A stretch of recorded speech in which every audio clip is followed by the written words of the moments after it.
Enjoying secrets of a sugar daddy? How about a little something extra? Here's today's dose of extra sugar with Marcus. Hey, this is Marcus, and welcome to this segment of Extra Sugar. Hey, catch a fun episode that we have for Tuesday. You're not going to want to miss this one. It is Jen with Podcast Fanboy as our guest. We had a lot of fun, and you're going to want to listen to that episode that comes out on Tuesday. And let's talk about the party. So we've got a party July 12th through 14th, 2024, and we're giving away 25 Sugar Baby packages. Now, these are all-inclusive, 3-day, 2-night accommodations. We've got a mixer on Friday night at the W Hotel in Old Town Scottsdale. It's very swanky. That'll be a very good time to get to know everybody at the party. And then Saturday, we've got a pre-party at my house. Party bus going to take us down to Footprint Arena, where we're going to watch in 2 private suites, dead center of the stage, with all you can eat and drink, Hootie and the Blowfish and Collective Soul. It's going to be a lot of fun. The party bus will take us back to my house, and we'll just see where that goes.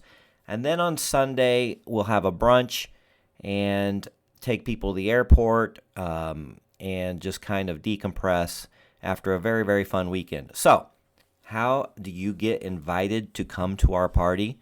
Well, you are invited. All you have to do is fill out the application on our website, secretsofasugardaddy.com. Go there. At the top of the page, you'll see a button that says Contest.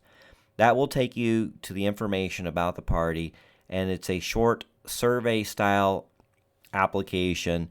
Just fill that out, and I will send you a confirmation that we have received it, and then shortly you'll hear back to see whether you were selected or not. Right now, we have about half of the Sugar Baby packages claimed, but we still have room for you. So we want you to get that in, and if you are a Patreon member, whether it's free or you've actually paid for one of the basic tiers, you will be put in front of the line, priority status, over the public. So we'd love to have you as a Patreon member. Like I said, it is free, absolutely no charge to become a Patreon member. Go to patreon.com/Secrets of a Sugar Daddy Podcast.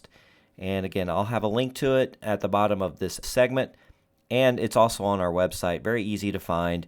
We post all kinds of fun things on Patreon, things that you're not going to find anywhere else. And as you become a VIP supporter of the show, that's our basic tier, you will get to hear all the episodes and extra sugars first. You will get to see exclusive behind-the-scenes photos and chats with fellow members of our Patreon group. And we have profile reviews and coaching included, and you will be in priority status for our parties. So, there's a lot of benefits. We'd love to have you as a supporter of the show, so go there now.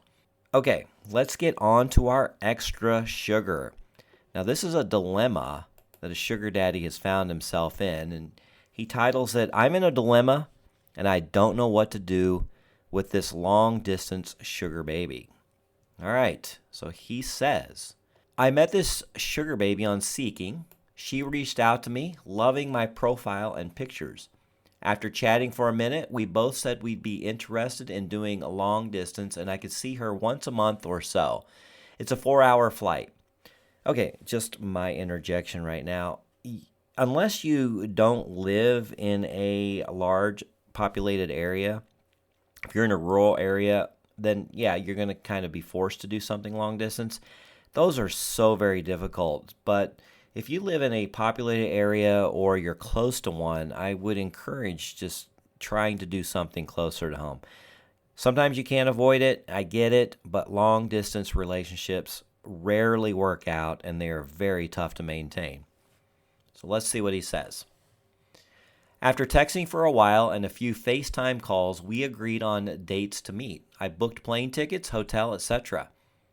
A side note, though, I could tell that she was a bad texter right from the get-go. She would often just stop replying at night and then say something like, "Sorry, I crashed asleep," with a reply text the next day afternoon her time, sometimes later. But generally, we texted every day. At the very least, I'd get a good morning or just some general text, even if we didn't have a full conversation. Okay, again, I think you're texting way too much. You've got to leave a little mystery. Men are more attractive when their feelings are unclear, and you're kind of setting the expectation that you're really into her. Now, you may be, and you want to get to know her, but texting every day gets a little bit old for some people. It can be fun in the beginning, but you're going to see that the responses start getting slower and slower. But the day before I was supposed to leave, I didn't hear from her for over 24 hours and started to freak out a bit because of all the plans I made. So I called her just to confirm I was still okay to fly out there, and thankfully she texted back an hour later saying, "Yes, please come," enthusiastically. Yeah, I could see where that would get your nerves up a little bit, and definitely you would need to confirm before you came out there, but sounded like she really wanted to see you, so that was good. He says, "I flew out there. In person, the sparks flew. Nearly better than any of the many sugar babies I've ever met. We did dinner, held hands, multiple rounds of sex, cuddled in bed, breakfast. She showed me some of her favorite spots in town, etc.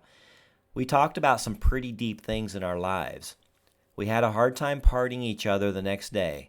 In the end, we both said it was better than our expectations, and we'd love to see each other again. I have to admit, after that, I had a bit of a crush on her."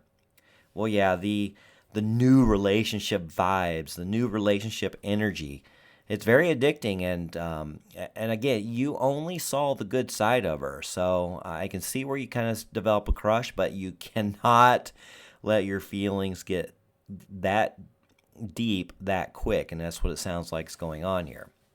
He says, "One thing to keep in mind is that we're not exclusive. She has another occasional side sugar daddy, a friend with benefits, and maybe he's even a boyfriend. Who knows? That's just a possibility. She didn't say she did.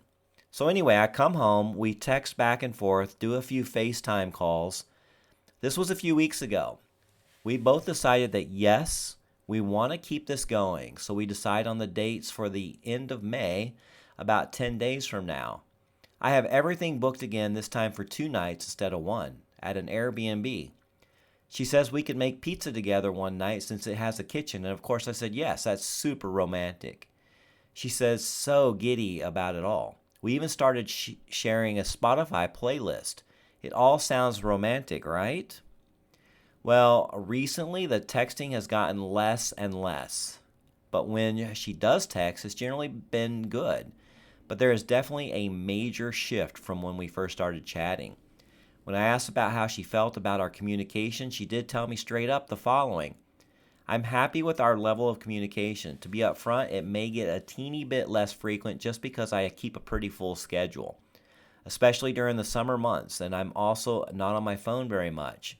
To be honest, most of my phone time recently has been chatting with you, and that's not a bad thing. I love our conversations and connection.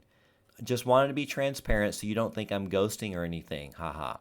My social battery isn't the best, so if I ever do need a day or two with no contact, whether that's because I'm busy or just recharging, I will 100% communicate that."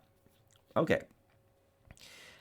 Well, she did set the expectations. The girls, they do have their phone all the time, and if you're a priority, she will text you. But, like I said, there can be too much texting, and she might need a break. And no contact is actually a great way to kind of reset the feelings. The quickest way to get somebody's attention is to remove yours. And I know sometimes it's tough because you want to keep things going. It was hot and heavy. You were enjoying yourself. But sometimes you just need to remove your attention, let things settle down, let her start missing you, and then I think the texting will resume. All right, he says, "Last Friday we did a FaceTime, and then she texted me a pic of her outfit for that night out. I asked her a question, then nothing. No reply until 6 p.m. on Mother's Day, almost 48 hours later." Well, you are not a priority in her life at this point. You can't force that, but right now you're not a priority. She says she's with her mom doing fun stuff with her for the weekend. She says I've been on her mind a lot. She even says some fine pun about her cheesing thinking about us making pizza together. I felt good about the conversation. She did say she was pretty busy this coming week. Since Sunday, though, I have had no contact from her, besides one text on Tuesday at 8 a.m. where she said, "Of course, hun. I have a lot going on the next few days, but I'll see when I can carve out the time," after I said, "Let me know the next time you can FaceTime." I've texted a few times random things I knew she'd be interested in, even things I felt like she would for sure reply to, like a spicy text and a text about her favorite thing, etc. But nothing. Well, yeah, I mean, texting is kind of like playing tennis. You want to hit the ball over the net, and then you just got to wait for them to hit it back to you. And you got to be patient. You can't just keep hitting the ball and keep hitting the ball and keep hitting the ball when they're not hitting it back. So be patient, let the relationship grow, hit the ball over the net, and wait for them to volley it back to you. And you're not doing that, so we're running into some problems here. He says, and I haven't sent a needy text like, "Hey, where are you?" But even now, it's been almost 72 hours since I've heard a word. I'm anxiously attached, usually in relationships. Yeah, I can tell. And so long periods of time with no contact can be difficult for me. And long distance is also new to me, so I'm just not sure on how to make this work. The worst part is that I am friends with her on social media, and I've seen her active from time to time. I don't want to stalk, but I have noticed. Well, of course she's active. She's on her phone. You're just not a priority. I also have a million negative thoughts, trying to find valid excuses on why she'd be too busy to send a quick text. Or maybe she's with someone, a sugar daddy or a boyfriend, and can't text me. What if I don't hear from her and I get screwed out of all this planning for this next trip? Not just the money, but more importantly, the time. As much as I'm smitten over this girl, a small part of my internal voice grows louder and louder to self-sabotage and end it now before I get hurt and get as much money back from this already paid and planned trip as I can. But then the other side of me says, calm down, dude, let it play out. It's only 11 days from now and it could be amazing again. I know this is probably a me problem, but I also can't help but wonder if this is something that I can handle. Both long distance and lack of consistent communication. And is texting like this normal for some people? Is the busy excuse ever really valid? How much priority should a sugar daddy have in a busy 25-year-old's life? Signs are that she likes me and the in-person chemistry is off the charts. But is it worth it? Maybe I'm just being insecure. Thoughts? Oh man, do I have thoughts? Okay. First of all, she is enjoying the relationship that you guys have, but it's not serious to her. Sounds like you guys have great chemistry, have a lot of fun together, but you are a 4-hour flight away. You're not close. You're not a priority. Let the relationship grow. And actually, don't even treat it like a relationship. Treat it as enjoying life. Like I said, when you text her, just wait for her to text you back. I know you've made plans to go see her. You could be out this money.